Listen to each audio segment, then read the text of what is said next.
Règne ta parole révèle la vie.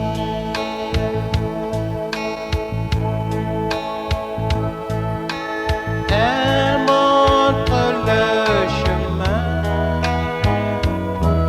qui mène tout droit à toi. Je la serre dans mon cœur pour connaître ta volonté. Shalom à tous et à toutes. Que la grâce de notre Dieu soit sur chacun de nous. En ce moment de confinement, on peut se poser beaucoup de questions. En ce moment où ce petit virus vient désorienter tout dans la vie, en ce moment où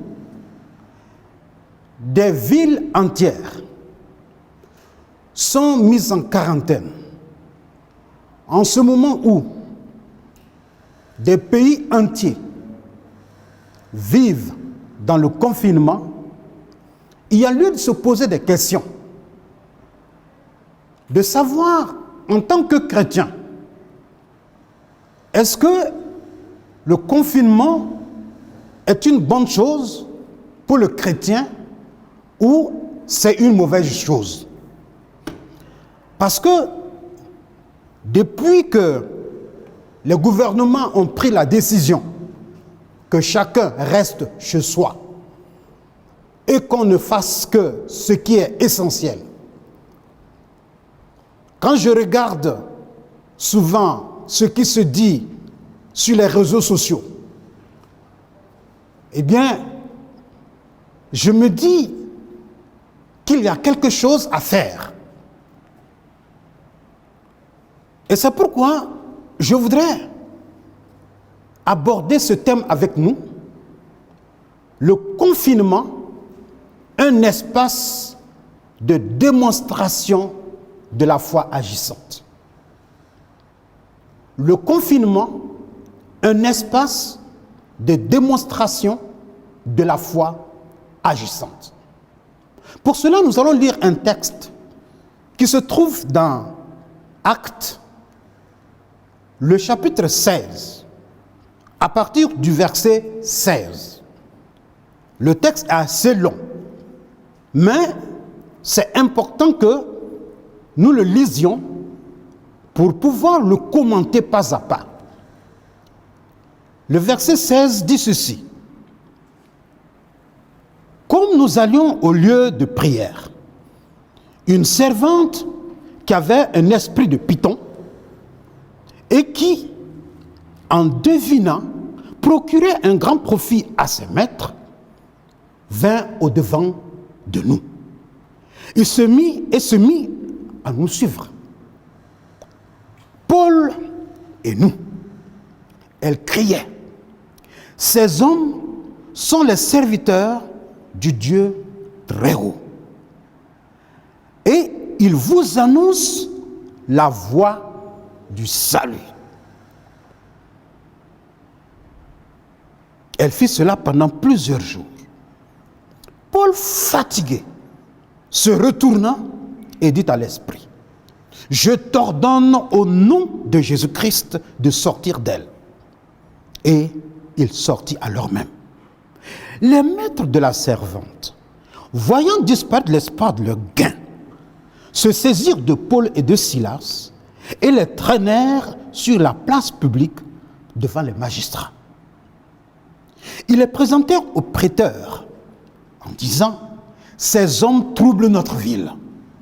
Ce sont des Juifs qui annoncent des coutumes qu'il ne nous est pas permis ni de recevoir, ni de suivre à nous qui sommes Romains.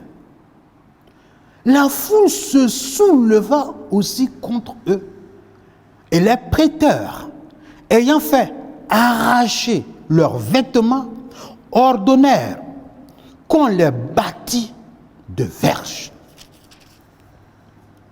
Après qu'on les eut chargés de coups, ils les jetèrent en prison, en recommandant au geôlier de les garder sûrement. Le geôlier, ayant reçu cet ordre, les jeta dans la prison intérieure et leur mit les ceps aux pieds. Vers le milieu de la nuit, Paul et Silas priaient et chantaient les louanges de Dieu. Et les prisonniers les entendaient. Tout à coup, il se fit un grand tremblement de terre, en sorte que les fondements de la prison furent ébranlés. Au même instant, toutes les portes s'ouvrirent et les liens de tous les prisonniers furent rompus. Le geôlier se réveilla et, lorsqu'il vit les portes de la prison ouvertes, il tira son épée et allait se tuer, pensant que les prisonniers s'étaient enfuis. Mais Paul cria d'une voix forte, « Ne te fais point de mal, nous sommes tous ici. » Alors, le geôlier ayant demandé la lumière, entra précipitamment et se jeta tout tremblant aux pieds de Paul et de Silas. Et il les fit sortir et dit, « Seigneur, que faut-il que je fasse pour être sauvé ?» Paul et Silas répondirent, « Crois au Seigneur Jésus et tu seras sauvé, toi et ta famille. » Et ils lui annoncèrent la parole du Seigneur, ainsi qu'à tous ceux qui étaient dans sa maison. Il les prit avec lui, et à cette heure même de la nuit, il lava leurs plaies. Et aussitôt, il fut baptisé, lui et tous les siens. Les ayant conduits dans son logement, il leur servit à manger et se réjouit avec toute sa famille de tout ce qu'il avait cru en Dieu. Quand il fit jour, les prêteurs envoyèrent les licteurs pour dire au geôlier, « Relâche ces hommes. » Et le geôlier annonça la chose à Paul. Les prêteurs ont envoyé dire qu'on vous relâcha. Maintenant donc, sortez et allez en paix. Mais Paul dit au lecteur, après nous avoir battus de verge publiquement et sans jugement, nous qui sommes romains, ils nous ont jetés en prison. Et maintenant, ils nous font sortir secrètement. Il n'en sera pas ainsi. Qu'ils viennent eux-mêmes nous mettre en liberté. Les lecteurs rapportèrent ces paroles aux prêteurs qui furent effrayés en apprenant qu'ils étaient romains. Ils vinrent les apaiser et ils les mirent en liberté en les priant de quitter la ville. Quand ils furent sortis de la prison, ils entrèrent chez Lydie et, après avoir vu et exhorté les frères, ils partirent. Amen. La Bible, qui est la parole de Dieu, comme je le disais, nous offre des exemples de confinement. Mais bien sûr, très souvent nous sommes aveuglés. Il faut que quelque chose arrive pour que certains éléments de la parole puissent sauter aux yeux. Et en ce moment où tous nous expérimentons le confinement, cela nous permet de revenir à la parole de Dieu pour voir ce que ça veut dire et aussi voir comment nous pouvons vivre notre confinement. Il y a eu plusieurs genres de confinement dans la Bible.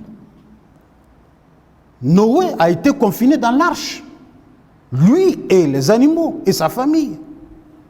Lisez dans Genèse 7.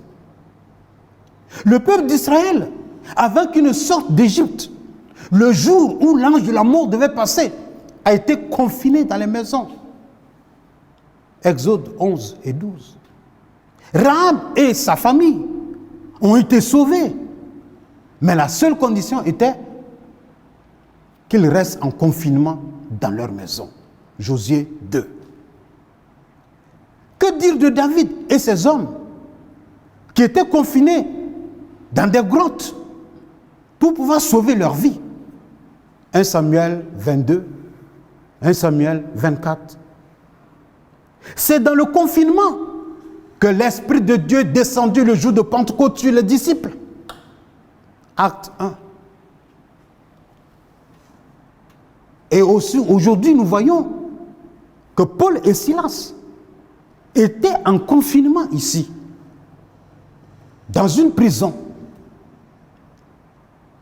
Et que dire de l'apôtre Jean, qui était en confinement intégral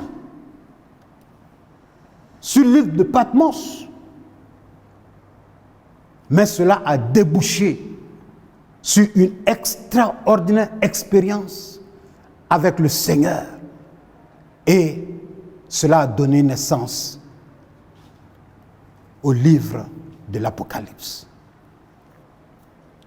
En lisant le texte que nous venons de voir, il y a 3 éléments qui vont attirer notre attention. Premièrement, il est question ici de 2 femmes. Nous avons vu Lydie à la fin, mais plus loin nous voyons, il y a aussi le nom de Lydie qui apparaît, parce que lorsque Paul et Silas étaient dans cette ville, c'est cette femme qui les a accueillis dans sa maison. Et c'est là-bas que la première église de Philippe a commencé. Comme je l'ai dit, il y a au moins ces 3 éléments que nous allons voir. L'intervention de ces 2 femmes, Lydie et la servante. Et ensuite, nous allons voir un autre élément qui est le confinement lui-même. Puis enfin, nous verrons comment, dans ce confinement, la louange a produit de puissants fruits. La mission de Paul et de Silas s'inscrit dans la mission générale que Dieu donne à toute personne qui vient dans ce monde. Que nous soyons chrétiens ou pas, nous venons dans ce bas monde avec un ordre de mission. Ça, c'est la mission de nous tous. Chacun a quelque chose à faire lorsqu'il naît. Chacun a quelque chose à produire lorsqu'il naît dans ce monde. Mais en tant que chrétien, nous avons une autre mission, une mission toute particulière. Et c'est dans l'accomplissement de cette mission que Paul et Silas vont rencontrer une dame. Et cette dame, qui est Lydie, va écouter la parole de Paul et Silas. Et lorsqu'elle va écouter leur parole, Dieu va travailler dans sa vie. Elle va donner sa vie au Seigneur. Et ayant donné sa vie au Seigneur, qu'est-ce qu'elle va faire? Elle va accueillir les missionnaires chez elle. Et les réunions des premiers chrétiens vont commencer à se tenir chez elle. Oui. Mais, à côté de cette femme, il va y avoir une autre femme. Et bien sûr, cela nous amène, n'est-ce pas, à parler des 2 femmes. La première, qui est donc Lydie, va accueillir les missionnaires. Mais avant d'accueillir les missionnaires, qu'est-ce qui va se passer? Elle va accueillir d'abord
missionnaire. Mais en ouvrant sa maison aux missionnaires, elle manifeste l'amour, qui est l'un des signes qui authentifie qu'on est vraiment disciple de Jésus. Lydie bénéficie de l'action de Dieu dans sa vie avant de se lancer dans une action pour Dieu. Parce que d'abord, elle accepte ce que Dieu a fait en elle et maintenant, elle s'ouvre pour Dieu. Ce qu'elle a fait n'a rien de spectaculaire. En tout cas, selon nos critères d'évaluation. Accueillir quelqu'un chez soi, lui donner à manger, lui donner une couchette. Il n'y a rien de spectaculaire. Cependant, pour le Seigneur, Dieu, c'est quelque chose qui parle puissamment. La servante, quant à elle, elle se sert d'un don surnaturel pour pouvoir accompagner les missionnaires. C'est de ce genre de personnes que la majorité de nous apprécions. Car selon nos critères, ce sont des personnes qui ont l'onction. Ce sont des personnes qui sont proches de Dieu. Ce sont des personnes qui font des choses extraordinaires, qui disent des choses qui dépassent l'entendement humain. Cette dame, certes, a voulu accompagner les missionnaires. Cependant, elle n'a pas commencé par le bon bout. C'est pourquoi elle a plutôt ralenti l'œuvre de Dieu. Elle a ralenti, mais je veux vous dire qu'elle n'a pas pu l'arrêter.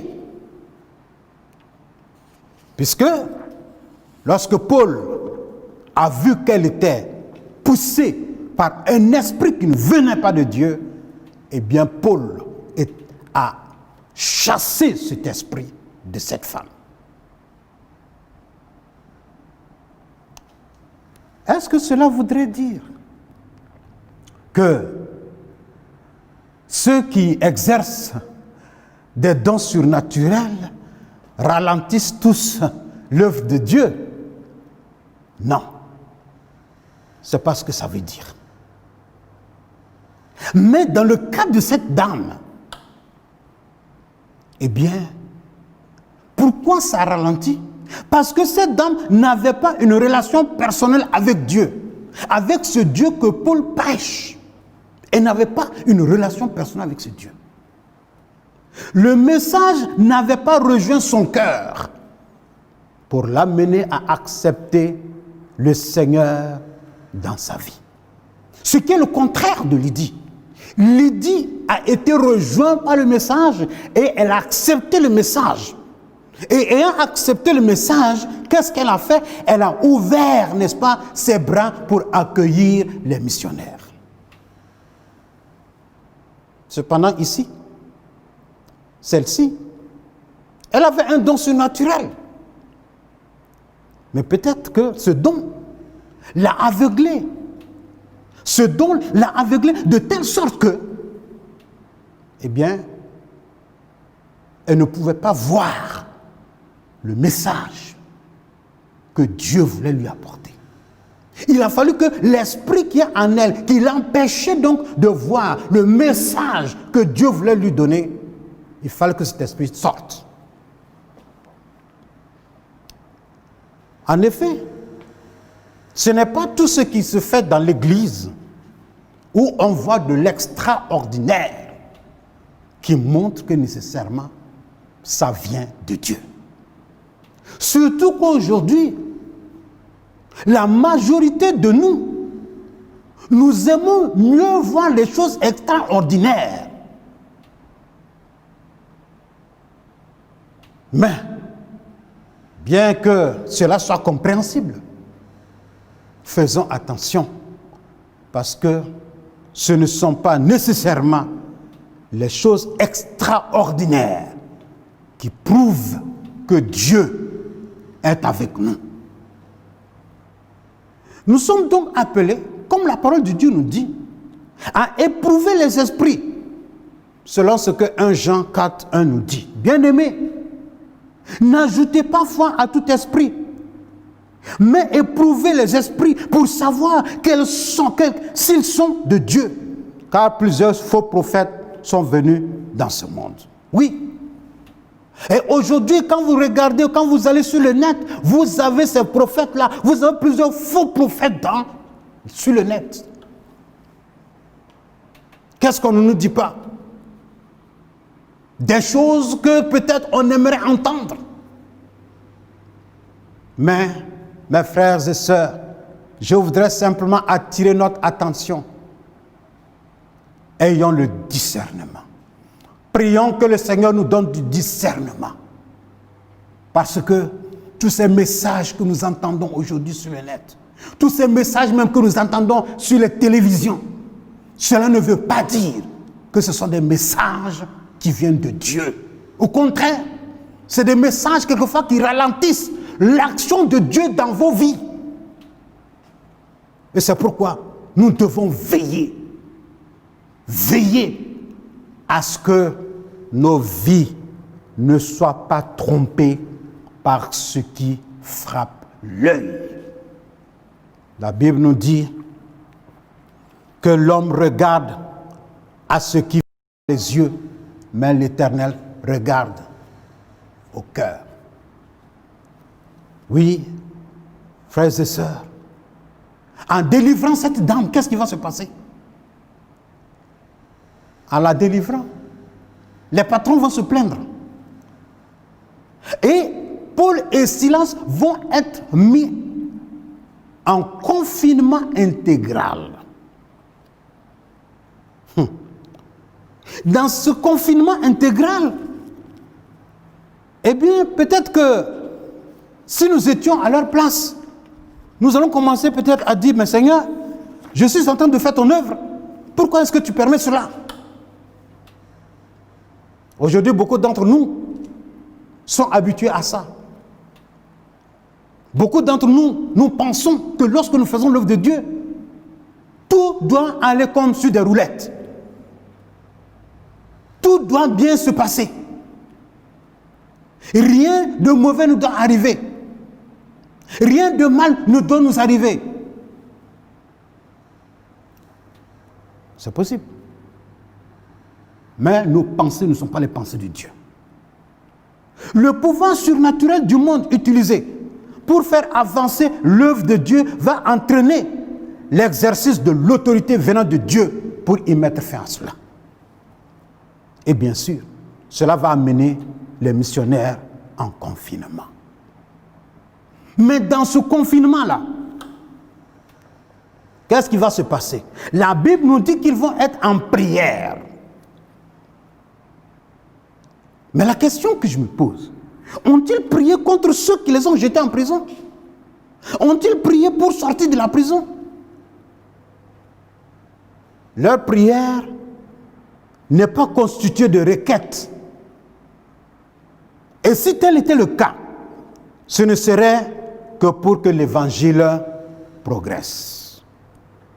Il est certain que le contenu de leur moment de prière était des louanges à Dieu. Le verset 25 dit ceci. Vers le milieu de la nuit, Paul et Silas priant. C'est ce que le texte original dit. Paul et Silas priant chantaient des hymnes à Dieu et les prisonniers les écoutaient. Voici des personnes qui sont confinées. Voici des personnes qui ont été battues. Tout leur corps fait mal. Mais qu'est-ce qu'ils font? Ils sont là en train de louer Dieu. Ils sont là en train de donner des éloges à Dieu. Celui-là qu'ils sont en train de servir et qui n'a pas empêché qu'on les frappe. Il n'a pas empêché qu'on les jette en prison. C'est celui-là, eux, ils vont être là en train de faire, à qui ils vont faire des éloges. Dans notre entendement humain, ça, c'est difficile. Oui, c'est vrai. C'est difficile de penser à ça.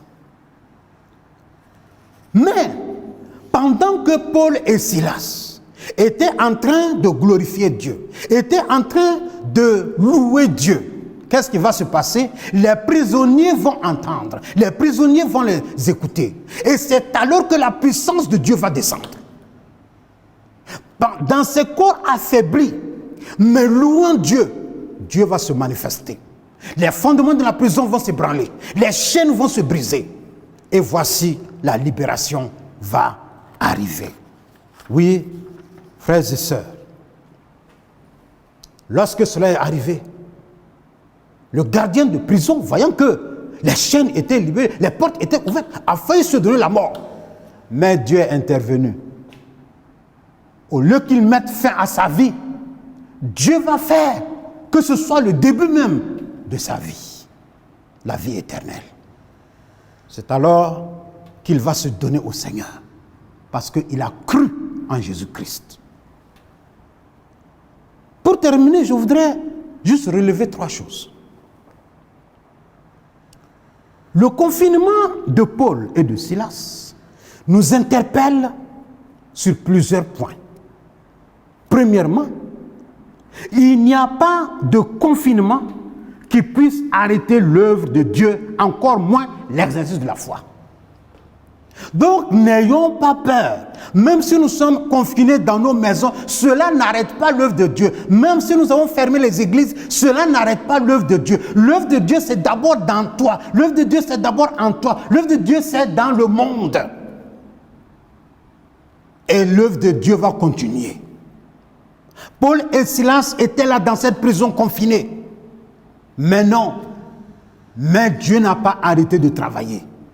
Et c'est pourquoi dans nos confinements, sachons, ou du moins soyons convaincus du fait que le travail de Dieu ne s'est pas arrêté. Et peut-être même au contraire. Ce travail-là commence fortement dans nos vies, dans ma vie, à moi et à ma femme, dans mon foyer. Pendant ce confinement, je suis obligé de rester avec ma famille. Je suis obligé de prendre beaucoup plus de temps dans la prière, dans la méditation de la parole de Dieu avec mes enfants et ma femme. Peut-être qu'il y en a qui n'ont pas appris ça. Et c'est le moment justement de profiter de ce confinement. C'est un moment où Dieu te prépare, un moment où Dieu te transforme, un moment où Dieu te forme. Et c'est pourquoi ne prends pas ça en mal. Ton confinement, c'est pour ton bien. Deuxièmement, le confinement a été une occasion de se mettre en prière en développant l'aspect de la louange. Oui, c'est vrai. Les requêtes, c'est possible, oui. Il faut prier. Mais en ce temps de confinement, apprenons beaucoup plus à louer le Seigneur. Parce que c'est à travers la louange que la puissance de Dieu se déploie. Et quand la puissance de Dieu se déploie, les fondements tombent. Quand la présence de Dieu se déploie, la puissance de Dieu se déploie, qu'est-ce que se fait? Les chaînes sont brisées. Et c'est pourquoi, prenons le temps de louer Dieu. Mais tu ne peux pas louer Dieu si tu ne sais pas ce que Dieu a fait dans ta vie. Ce qui est Dieu dans ta vie. Et c'est pourquoi c'est le moment pour chacun de nous d'apprendre vraiment à connaître Dieu. Dans le plus profond de nous-mêmes. Apprendre à connaître Dieu. Qui est Dieu? Qu'est-ce que Dieu fait? Et c'est à partir de là que nous pouvons, n'est-ce pas, lui donner des éloges. Et en le faisant, peut-être même votre famille et vous, vous chantez dans votre maison. Peut-être que les voisins vont vous entendre comme les prisonniers aussi. Entendez les autres. Et peut-être, qui sait, Dieu peut utiliser vos chants que vous êtes en train de chanter pour pouvoir toucher une pauvre âme qui passe par votre maison. Et la dernière des choses, l'attitude de louange a déclenché la puissance de Dieu qui a ébranlé les fondements et libéré les chaînes. Oui, comme je le disais, ayons une attitude de louange en ce moment de confinement. Arrêtons de nous plaindre. Arrêtons de dire, oh oui, c'est le jugement de Dieu. ce n'est pas le jugement de Dieu. C'est ce qu'il fallait. L'église ci, l'église ça. Arrêtons cela. Mettons-nous à genoux. Louons le Seigneur parce qu'il a permis que cela arrive. Rien ne sert de vouloir se donner de grandes doctrines ou de grandes théories dans cette affaire de confinement. Mais apprenons à louer le Seigneur. Car la louange a une puissance qui libère, une puissance qui ébranle les forces du mal. Et c'est pourquoi, en tant que chrétiens, je nous invite à comprendre que le confinement peut être un lieu, un espace pour que notre foi puisse grandir et que notre foi puisse être beaucoup plus agissante. Que le Seigneur vous aide afin que ces paroles puissent réellement trouver un bon terrain pour produire des fruits à la gloire de notre Dieu. Amen. Seigneur, ta parole est un reconfort.